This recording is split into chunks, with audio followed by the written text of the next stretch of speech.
ki ji kawata, ki ji kawata, ki sa abu ba, ki ji kawata. Ki sa abin da yake damu na awwal kafin sallama. Ina ɗan uwan nan naku na Riyadh.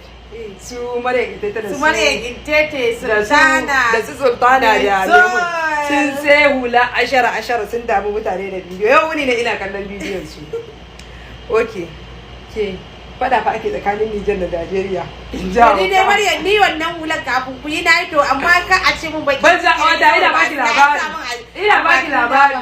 Wai fada ake tsakanin Nijar da Najeriya wai mutane da ke fada kai ka ji mahaukata. To a kan me? Mun muna ta abin da zamu ci mahaukata. Aka kawai a damu mutanen Nijar, Najeriya, Najeriya. Dama mahaukaci aka bari da hauka.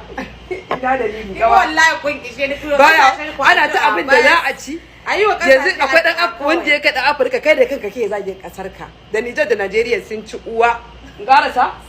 Na fi jin daɗin hira. Assalamu alaikum wa rahmatullahi wa barakatuh. Jama'a ya kuke jin daɗin ku? Oke jiya na yi wani postin a nan dai TikTok ɗin. Wasu sai suke zagi na wanda ni ban san me na musu ba. Idan na zagi ma ƙasa ta yi na isa ne. Tun da an haife ni a ciki. Hauwa yana cewa 'yan agulla a can ɗin ma laɓa kuke to ai bari in gaya muka ni ba 'yar agulla ba ce ni ɗiyar Hausa ce.